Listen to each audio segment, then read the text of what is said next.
Okay, welcome to the first video of 2021. Today we're going to be talking about pads. I'm going to show you, this is for mum or dad to hold the pads, or if you've got an older brother or sister which can hold for you, or you're with somebody else that can also hold with you. So we're talking about focus pads, alright, so these we've been using online. We've been using pillows as well, so you can use pillows. If your parents hold them, you need an adult to do that. But you need two pads basically. If you've got focus pads, then that's great. When you're holding the pads, try and make sure that you grip the pads in, use your fingers and grip in, and that's stopping from slipping off. We're just going to talk about different positions on how you're going to use them, and then I'm going to show you Senpai Jasper some different combinations and work techniques you can do for your sparring and your sport karate. This can be done by any grade, so if you haven't got hand pads, don't worry, you can still do it, and if you've only got pillows, you can still do it as well.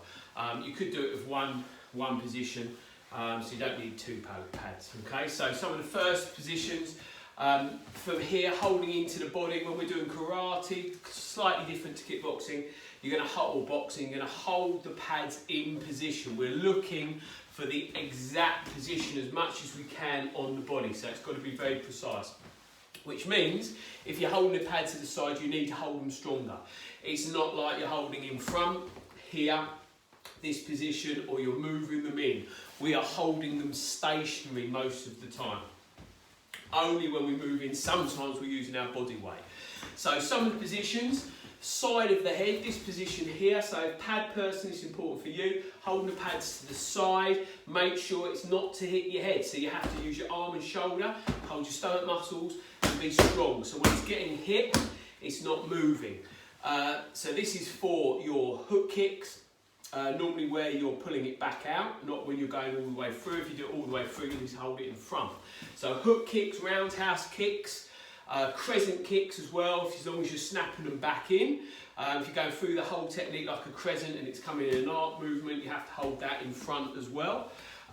Anything straight to the body, that can be yakuzukis, front punches as well. If you're using kicks, try and use two. So if you're side kicks, front kicks, use two. Now you can hold them in different positions. You've got to find what your wrists prefer.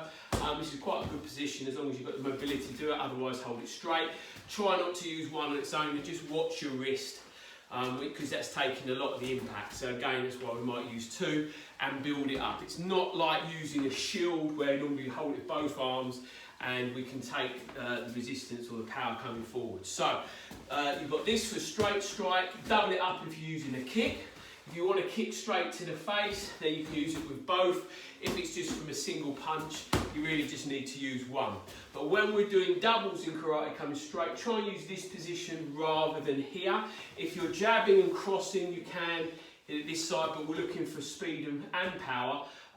But the speed part is more important than the power as such. So when you're doing it, hold one and you drop the first one, and then for the second, hold it slightly in front of your face. Don't hold it too close because it will hit you. So this position, again, front hand, back hand, reverse punch to the body, can be single or double, okay? To the body for kicks, you can hold this side again. If they're strong kicks, hold them with double, but we are trying to do them on the side, so it's here. So the positioning is exact, here and here, okay? For black belts, if you're doing any sort of leg kick work, you can drop down and hold them to the side. If you want to do side kicks through, hold them into here. So don't hold them in front of the leg because it'll take it through. So here, here, and here. For axe kicks, you're coming this way. If you want to, you can lean back. So as the kick comes through, you can lean into it and it will come through. So the axe kick will come through. So this position, try and use one. Depending on what side you want to do, the axe kick will come through there, okay? Anything hook kicks, crescents, again, hold them in front. If you do want to do power kicks, or you want to do sort of double work, you can hold it to here. If you can hold them strong, you can also use this position, all right?